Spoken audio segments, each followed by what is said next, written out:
রাজনৈতিক প্রভাবমুক্ত হয়ে বিদ্যুৎ জ্বালানি খাতে পরিকল্পনা প্রণয়নে সরকারকে তাগিদ দিয়েছেন বিশেষজ্ঞরা। রাজধানীতে এক আলোচনায় বক্তারা বলেন, শতভাগ বিদ্যুতের নামে জ্বালানি ব্যবস্থাপনাকে ধ্বংস করা হয়েছে।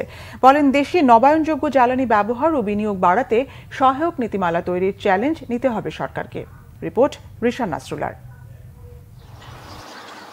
ছাত্র জনতার গণ অভ্যুত্থানে বিদায় নেওয়া আওয়ামী লীগ সরকারের সময় বিদ্যুতের উৎপাদন বাড়াতে অগ্রাধিকার দেওয়া হয়েছিল রাজনৈতিক প্রকল্পের, ফলে টেকসই বিদ্যুৎ জ্বালানি ব্যবস্থাপনা তৈরি হয়নি। দেশের টেকসই ও ন্যায্য জ্বালানি রূপান্তরে বৃহস্পতিবার যাত্রা শুরু করে বিনিয়োগ ও গবেষণা প্রতিষ্ঠানের জোট জেটনেট বিডি। এ উপলক্ষে আয়োজিত আলোচনায় বক্তারা নতুন বিদ্যুৎ কেন্দ্র স্থাপন না করার পরামর্শ দেন সরকারকে। শতভাগ বিদ্যুৎ দিয়ে আপনারা মিলিয়নস অফ সোলার হোম সিস্টেমকে ধ্বংস করে দিয়েছেন। কমার্শিয়ালি ভায়াবল না এরকম জায়গায় আপনি গ্রিড নিয়ে গেছেন ফর ইউর পলিটিক্যাল অ্যাম্বিশন। আমি এত সালের মধ্যে 30 সালের মধ্যে 40,000 মেগাওয়াট করব, ইনফ্লেটেড ডিমান্ড করে আমি 40,000 মেগাওয়াট করে একের পর এক পাওয়ার প্ল্যান্ট খালি ঢুকাচ্ছি। অথচ আমার ডিমান্ড 30 সালে 25,000 মেগাওয়াট, 26,000 মেগাওয়াট। সেখানে আমি টার্গেট করলাম 40,000 megawatt. All this excess capacity will be sitting there. জ্বালানি সংকট এখন যে জায়গাটিতে দাঁড়িয়ে আছে, এটা আমার কাছে মনে হচ্ছে যে এটা এক ধরনের দুষ্ট চক্রের ভিতরে পড়ে গেছে। We are in a vicious cycle.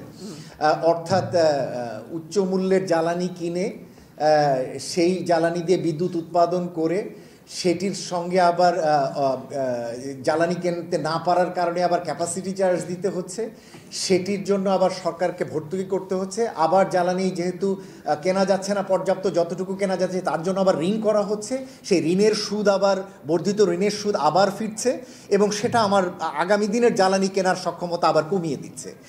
বক্তারা বলেন, জ্বালানি ব্যবহারে আমদানি নির্ভরতা কমিয়ে বাড়াতে হবে নবায়নযোগ্য জ্বালানির ব্যবহার। We have the wrong kind of power plants. এই যে 15 বছরে যে লুটপাটের মধ্যে অনেক পাওয়ার প্ল্যান্ট করেছি, আমাদের তাও আরও পাওয়ার প্ল্যান্ট দরকার। কেন দরকার?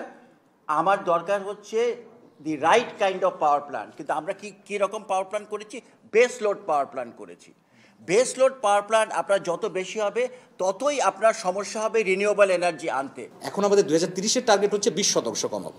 সেটার উদ্দেশ্যে তারা যেটা করেছে, এনার্জি অডিট রেগুলেশন করে ইন্ডাস্ট্রিগুলোর জন্য এনার্জি অডিটের টার্গেট দিয়েছে। কিন্তু এনার্জি অডিটের টার্গেট ইটসেলফ এনার্জি এফিসিয়েন্সিকে এনশিওর করবে না আনলেস তাদেরকে এনার্জি সেভ করার একটা টার্গেট দেওয়া হয়।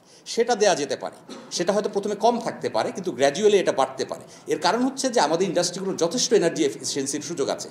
অনুষ্ঠানে ভবিষ্যৎ নিরাপত্তা নিশ্চিতে জ্বালানি রূপান্তরে 14 দফা নাগরিক প্রস্তাবনা উপস্থাপন করে জেটনেট বিডি। রিশান নাসরুল্লাহ, বাংলাভিশন, ঢাকা।